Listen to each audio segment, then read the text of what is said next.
સમાચારોમાં આગળ વધીએ. વિધાનસભા સત્રમાં વિપક્ષ ડ્રગ્સ મામલે કરેલા પ્રશ્નોના જવાબ આપવા ગૃહ રાજ્યમંત્રી હર્ષ સંઘવીએ મીડિયાને સંબોધન કર્યું હતું. બોર્ડરો છે અને આ 1600 કિલોમીટરની દરિયાઈ બોર્ડરો પરથી આપણે ડ્રગ્સ પકડવામાં સફળતા મેળવી છે. ગુજરાતમાં સાણંદ, અમદાવાદથી લઈને વાપી, ઉમરગામ સુધી કેમિકલનો ખૂબ મોટો ધંધો છે, ખૂબ મોટી ફેક્ટરીઓ છે. જ્યારે કોઈ બી કેમિકલ બનતું હોય તો કેમિકલને બીજા કેમિકલ જોડે જ્યારે ભેગા કરે અને અમુક કેમિકલો જ્યારે ભેગા કરવામાં આવતા હોય તો એ ડ્રગ્સનું રૂપ ધારણ કરતું હોય છે. આ પ્રકારની અનેક ફેક્ટરીઓ પકડવામાં ગુજરાત પોલીસને ખૂબ મોટી સફળતા મળી છે અને આ કામગીરીમાં અમારું રેગ્યુલર ધ્યાન હોય છે.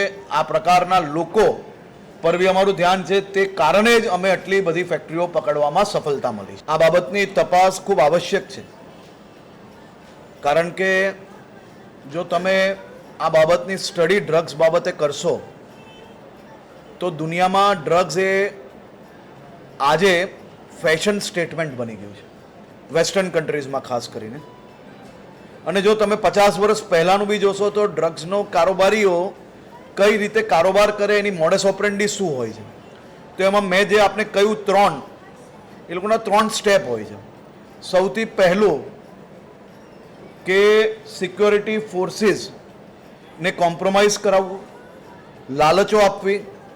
જો સિક્યોરિટી ફોર્સિસમાં ના ફાવીએ તો સરકારને કઈ રીતે આની અંદર સપોર્ટમાં લેવી, સરકાર બી જો સપોર્ટમાં ના આવે તો કઈ રીતે લડાઈ લડનાર વ્યક્તિને એની સામે પડવું, કઈ રીતે એમાં બી કંટ્રોલમાં ના આવે તો સમાજની અંદર દહેશત ફેલાવવાનું એ વર્ષોથી ડ્રગ્સના જે આખું નેક્સસ છે એની મોડસ ઓપરેન્ડી રહી છે.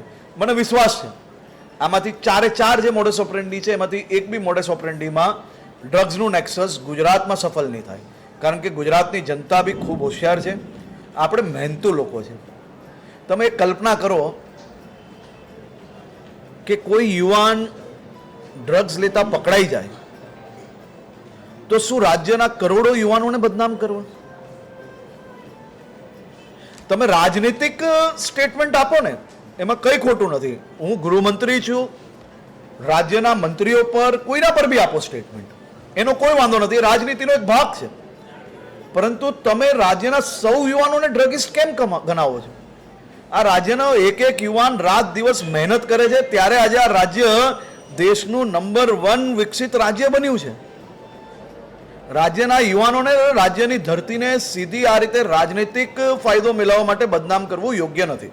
મારે હવે આ બાબતે મને એવું લાગે છે કે ઉમેશભાઈ સજ્જન વ્યક્તિ છે.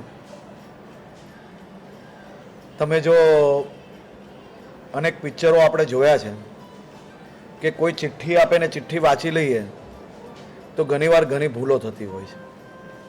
મારી ઉમેશભાઈને વિનંતી છે કે દારૂમાં પકડાયેલા વાહનોને સમજવાનો વિષય છે. દારૂમાં જે પકડાયેલા વાહનો છે એ વાહનો આપણે દારૂ જે વેચે છે એને થોડા પાછા આપીએ છીએ. એ વાહનોને વેચીને રાજ્યના જે ગરીબ, શોષિત, મધ્યમ વર્ગીય માનવીઓ છે, જે આપણા નાગરિકો છે, એની યોજનામાં એ રૂપિયા જાય તો એમાં ખોટું શું છે?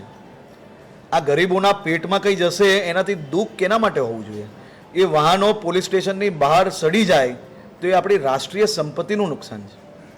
દારૂ વેચનાર બુટલેગરો તો એ વાહન છોડાઈ ના શકે તે માટે કડકમાં કડક કાયદાઓ બનાવ્યા છે અને એના માટે તો આ વિષય છે.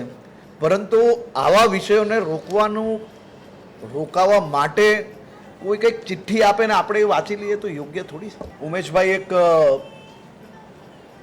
સારા પ્રતિનિધિ છે